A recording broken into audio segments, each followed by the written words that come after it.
নমস্কাৰ। D tram এই অধ্যায়টোৰ second পাৰ্টটো আজি পঢ়িবলৈ লৈছোঁ। প্ৰথম পাৰ্টটো শুনিলেনে? আৰু যদি নাই শুনা তেতিয়াহ'লে মই তলত লিংক দি দিম। গোটেইকেইটা এপিছ'ডে শুনি ল'ব পাৰিব। চাৰ্লি চেপলিন কথা আৰু ছবিৰ কাহিনী গ্ৰন্থখনৰ যিকেইটা অধ্যায় এতিয়ালৈকে মই পঢ়িছোঁ গোটেইকেইটা অধ্যায় শুনিব পাৰিব আপোনালোকে। আগৰ যিখিনি ভিডিঅ' আছে সেই ভিডিঅ'খিনি চাই ল'ব। আৰু আজি মই ছেকেণ্ড পাৰ্টটো আৰম্ভ কৰিব লৈছোঁ। আশা কৰোঁ ভাল লাগিব আপোনালোকৰ। ৰুমালখন আগৰ দৰে থৈ মানুহজন ৰুটিৰ টুকুৰাটো লৈ চাৰ্লিৰ ওচৰৰ পৰা আঁতৰি গ'ল। ইতিমধ্যে চাৰ্লিৰ নখ পৰিষ্কাৰ কৰা কাম হৈ গৈছে। তেওঁ হাতৰ দহোটা আঙুলি ওচৰা-ওচৰিকৈ ৰাখি হাত দুখন চকুৰ সন্মুখলৈ আনি নিৰীক্ষণ কৰিবলৈ ধৰিলে। হাত দুখন তেওঁ বিচৰা ধৰণে পৰিষ্কাৰ দেখা পালে। লগে লগে তেওঁ মনৰ পৰা ঘিণ ভাবো আঁতৰি গ'ল। চাৰ্লিয়ে এইবাৰ ৰুমালখনলৈ বুলি হাত মেলিলে। কিন্তু ই কি? ৰুমালখনৰ টোপোলাটো ইমান গধুৰ লাগিছে কিয়?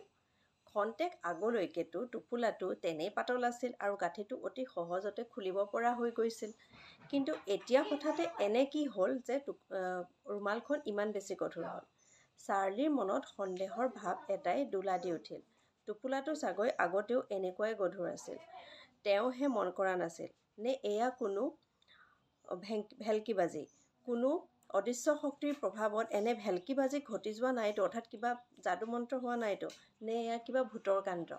তেখেতে আচৰিত হৈ গ'ল, কেনেকৈ ইমান গধুৰ হৈ গ'ল? ৰুটিৰ টুকুৰাটোতো ইমান গধুৰ নহয়, কিন্তু এটা ইটাৰ টুকুৰা যেতিয়া ভৰাই দিব অভিয়াছলি বেছি গধুৰ হৈ যাব। উৎকণ্ঠা আৰু দ্বিধাগ্ৰস্ত মন এটাৰে চাৰ্লি এইবাৰ ৰুমালৰ টোপোলাটো খুলি পেলালে। কিন্তু টোপোলাৰ ভিতৰত ইটাৰ টুকুৰাটো দেখি চাৰ্লি হতচকিত হৈ পৰিল। তেওঁ নিজেই পাওৰুটিটোৰ আধা অংশ খাই বাকীখিনি ৰুমালেৰে বান্ধি থৈ দিছিল পিছত খাবলৈ বুলি। অথচ এতিয়া ইয়াত এটা ইটাৰ টুকুৰা। খং আৰু দুখত চাৰ্লি কঁপিবলৈ ধৰিলে। কি কৰিব, কি নকৰিব তেওঁ একো ভাবি নাপালে। অৱশেষত তেওঁ ইটাৰ টুকুৰাটো ৰুমালখনেৰে পুনৰ বান্ধি ল'লে। এটা দীৰ্ঘশ্বাস পেলাই বিষণ্ণ মনেৰে চাৰ্লি থিয় হ'ল আৰু হাতত তেওঁ ৰুমালেৰে বান্ধি থোৱা ইটাৰ টুকুৰাটো ৰাস্তাৰ কাষতে থকা পানীৰ কল এটাৰ ফালে তেওঁ আগবাঢ়ি গ'ল। ইটাৰ টুকুৰাটো দুই ভৰিৰ মাজত হেঁচি ৰাখি তেওঁ উদৰ পূৰাই পানী খাই ল'লে। এইবাৰ বাওঁ হাতৰ তলুৱাৰে মুখ মোহাৰি মোহাৰি আগবাঢ়ি যাবলৈ ধৰিলে। কিছুদূৰ গৈয়ে চাৰ্লি থমকি ৰ'ল। পথৰ কাষত তেওঁ মানুহৰ জুম এটা দেখিবলৈ পালে। অস্বাভাৱিক কিবা এটা ঘটিছে নিশ্চয়, তেওঁ ভাবিলে। নহ'লেনো মানুহবোৰে এনেকৈ জুম বান্ধি থাকিব কিয়? কৌতূহলী মন এটাৰে খুপি খুপি তেওঁ আগুৱাই গ'ল। জুম বান্ধি থকা মানুহবোৰৰ মুখলৈ চাই বুজিবলৈ চেষ্টা কৰিলে প্ৰকৃততে ঘটনাটোনো কি হৈছে। অলপ ভালদৰে লক্ষ্য কৰি চাৰ্লিয়ে মানুহৰ জুমটোৰ মাজত এগৰাকী সুন্দৰী গাভৰু দেখিবলৈ পালে। গাভৰুগৰাকী সঁচাকৈয়ে ৰূপহী আছিল। কিন্তু এই ৰূপহীক লৈ মানুহবোৰে কিয় এনেদৰে জুম বান্ধিছে? চাৰ্লিয়ে একো বুজি নাপালে। ঘটনাটো এনেধৰণৰ। জুমটোৰ মাজত তেতিয়া আছিল সেই মানুহজন যিজনে অলপ আগতে চাৰ্লিৰ ভাগৰ ৰুটিৰ টুকুৰাটো চুৰ কৰি খাইছে। আৰু সিয়ে এতিয়া এই ঘটনাৰ অৰ্থাৎ কেলেংকাৰীৰ নায়ক। মানুহটোৱে চাৰ্লিৰ পৰা ৰুটিৰ টুকুৰাটো চুৰ কৰি লৈ তাৰ সঙ্গীসকলৰ ওচৰলৈ ঘূৰি আহিলে। সেই সময়তে এই ৰূপহী যুৱতীগৰাকীক দেখা পায় আৰু তাইৰ পিছ লয়। ছোৱালীজনী আছিল এক স্থানীয় ধনকুবেৰৰ জীয়ৰী, যাৰ আছিল গেলামালৰ ডাঙৰ ব্যৱসায় আৰু উপাৰ্জনো আছিল যথেষ্ট। স্বাভাৱিকতেই ছোৱালীজনীয়ে দেউতাকৰ পৰা হাত খৰচৰ বাবদ পাইছিল এটা মোটা অংকৰ ধন। অন্ততঃ 200 পাউণ্ড তাইৰ লগত সদায় থাকেই। এই কথাটো মানুহটোৱে জানিছিল আৰু সেয়ে তাইক দেখা পায়েই তাই পিছ লৈছিল। উদ্দেশ্য যিকোনো প্ৰকাৰে তাইৰ মানসিকভাৱে অতিষ্ঠ কৰি তাইৰ পৰা ধনৰ টোপোলাটো আত্মসাৎ কৰা।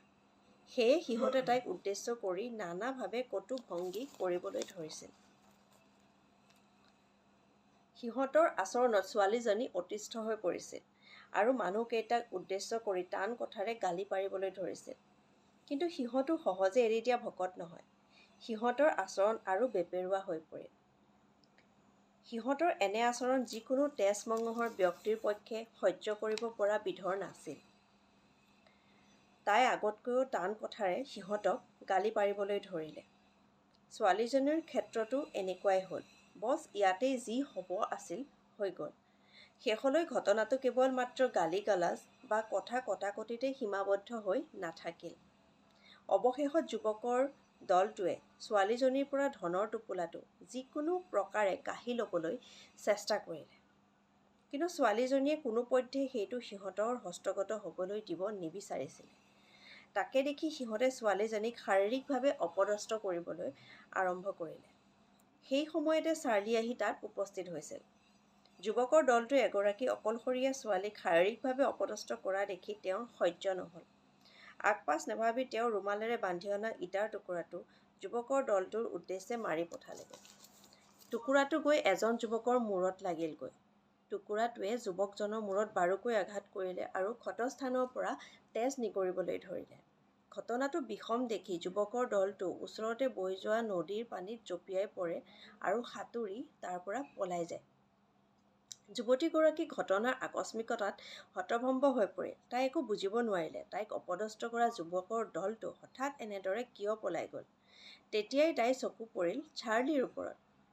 হঠাৎ ভিক্ষাৰীৰ পোছাকত কোন এই যুৱক? নিজৰ জীৱন বিপদাপন্ন কৰি তেওঁ তাইৰ জীৱন ৰক্ষা কৰিবলৈ আহিল। পৃথিৱীত সৎ ব্যক্তিৰ সংখ্যা নিশ্চয় কমি যোৱা নাই। এনেকুৱা দুই এজন সৎ ব্যক্তি আছে বাবে হয়তো পৃথিৱীখন এতিয়াও চৈতানৰ হাতোৰাৰ কবলৰ পৰা বাচি আছে। ইয়াৰ পিছত চাৰ্লিয়ে ছোৱালীজনীক তাইৰ ঘৰলৈ লৈ আহিল। জীয়েকৰ মুখে সকলো জানিব পাৰি তাইৰ দেউতাক চাৰ্লিৰ প্ৰতি কৃতজ্ঞতাত গদগদ হৈ পৰিল। বদমাছ যুৱকৰ দলটোৰ হাতৰ পৰা জীয়েকৰ জীৱন ৰক্ষা কৰাৰ বাবে তেওঁ চাৰ্লিক দোকান ঘৰতে এটা চাকৰিত নিয়োগ কৰিলে। এইদৰে যাযাবৰ চাৰ্লি এক নিৰ্দিষ্ট গণ্ডিৰ মাজত আবদ্ধ হৈ পৰিল। ইয়াৰ পিছত চাৰ্লিয়ে তেওঁৰ কাম সম্পৰ্কে মালিকে তেওঁক বুজাই দিলে। চাৰ্লিৰ ওপৰত দায়িত্ব হ'ল কুকুৰাৰ ডিম সংগ্ৰহ কৰা, পুৱা গধূলি ফুলগছত পানী দিয়া আৰু ফুল তোলা। নতুন কামত নিযুক্ত হৈ চাৰ্লিয়ে অতি উৎসাহেৰে কাম কৰি যাবলৈ ধৰিলে। কাউৰী পুৱাতে অৰ্থাৎ পুৱা বেলি ওলোৱাৰ আগতেই চাৰ্লিয়ে শোৱা পাটি এৰে। চকুৱে মুখে পানী ছটিয়াই তেওঁ ৰাওনা হয় কুকুৰা আৰু হাঁহৰ ফাৰ্মলৈ। তাৰ পৰা পাচি ভৰাই কণীবোৰ লৈ মালিকৰ ঘৰলৈ ঘূৰি আহে। এই কামটো তেওঁ ৰ'দ ওলোৱাৰ আগতেই সম্পন্ন কৰে। নহ'লে হাঁহ কুকুৰাবিলাকে কণীবোৰ ঠোঁটেৰে খুটি ভাঙি পেলায়। ইয়াৰ পিছতে চাৰ্লি যায় ফুলৰ বাগানৰ দিশে। বেলি মূৰত উঠাৰ আগতেই তেওঁ ফুলবোৰ তুলি আনে আৰু ফুলগছৰ গুৰিত পানী দিয়ে। এই তিনিওটা কামেই চাৰ্লিয়ে বৰ নিষ্ঠা সহকাৰে কৰিছিল। চাৰ্লিক থাকিবলৈ দিয়া হ'ল দোকান ঘৰৰ কাষতে সৰু এটা কোঠাত। ৰাতি তেওঁ তাতেই কটায়। তাতে থাকিয়েই হাঁহ কুকুৰাৰ গঁৰাল তথা ফুলৰ বাগানখনৰ তত্বাৱধান কৰে। ৰাতি টোপনিত থাকিলেও তেওঁৰ কাণখন সদায় সজাগ হৈ থাকে। কিবা এটা শব্দ হ'লেই শোৱা পাটিৰ পৰা উঠি আহি গঁৰালৰ চাৰিওফালে এপাক মাৰি আহে। নহ'লে কোন মুহূৰ্তত চোৰে কণীবোৰ চুৰ কৰি লৈ যাব ক'বতো নোৱাৰি। একেই কাম তেওঁ ফুলৰ বাগানখনৰ ক্ষেত্ৰতো কৰে। বাগানখনত নানাবিধৰ ফুল আছে। মালিকে বহুত টকা ব্যয় কৰি দেশ বিদেশৰ পৰা ফুলৰ সঁচ আনি বাগানখনত লগাইছে। গতিকে এইবোৰৰ ৰক্ষণাবেক্ষণ দিয়াটো চাৰ্লিৰ একান্ত কৰ্তব্য। কিন্তু ওচৰ পাজৰৰ দুষ্ট ল'ৰা ছোৱালীবোৰে প্ৰায়ে বাগানৰ পৰা ফুল চুৰ কৰি নিয়ে। অকল ফুল চুৰ কৰি নিয়াই নহয়, সিহঁতে ফুলৰ সৈতে গছজোপাও উভালি লৈ যাব বিচাৰে। অৰ্থাৎ বাগানখনৰ অৱস্থা তেনেই দুখ লগা কৰি থৈ যায়। সেয়েহে চাৰ্লিয়ে এই বাগানখনৰ প্ৰতি বিশেষভাৱে নজৰ দিব লগা হয়।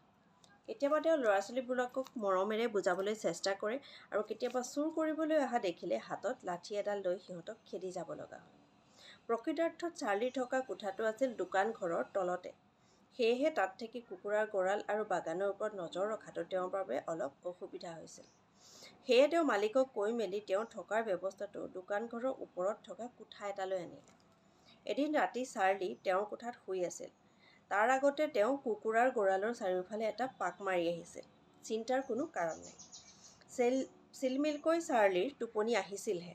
তেনেতে কুকুৰাৰ গঁৰালৰ ফালৰ পৰা অহা এটা শব্দ শুনিবলৈ পালে। খকমককৈ চাৰ্লি সাৰ পাই উঠি বহিল। গঁৰালৰ ফালে কাণ ওলালে। হয়, শব্দটো গঁৰালৰ ফালৰ পৰাই আহিছে। চোৰ নহয়তো? চাৰ্লিৰ মনত সন্দেহ হ'ল। চাৰ্লি বিচনাৰ পৰা নামিল আৰু খিৰিকীৰ কাঁচৰ মাজেৰে তেওঁ গঁৰালৰ ফালে চাই পঠিয়ালে। দেখিবলৈ পালে গঁৰালৰ ফালে কেইটামান ছায়ামূৰ্তি। বিষয়টো চাৰ্লিৰ ভাল নালাগিল। এইবাৰ চাৰ্লি দুৱাৰৰ ফালে আহিল আৰু নিঃশব্দে দুৱাৰৰ চিটকানিটো খুলি বাহিৰলৈ ওলাই আহিল। সতৰ্ক দৃষ্টিৰে কুকুৰাৰ গঁৰালৰ ফালে চাই নিঃসন্দেহ হ'ল যে তেওঁৰ অনুমান সত্য। গঁৰালত চোৰ সোমাইছে, কিন্তু কেনেকৈ সিহঁতক ধৰা যায়? নেক্সট এপিছ'ডত মই আপোনালোকক জনাম আৰু পাঠ কৰি শুনাম কেনেকৈ চাৰ্লিয়ে চোৰকেইটাক কৰায়ত্ব কৰিলে আৰু তাৰ পিছৰ ঘটনাখিনি কেনেকুৱাকৈ কি হৈ আগবাঢ়িছে। আৰু হয়তো এটা ভিডিঅ'ত ডি ট্ৰাম্প এই অধ্যায়টোৰ সমাপ্তি ঘটিব। গতিকে আশা কৰোঁ আপোনালোকে খুব ভাল পালে আৰু ভৱিষ্যতেও এনেকৈ মোৰ লগত সঁহাৰি জনাই থাকিব। আহিছোঁ, বাই বাই।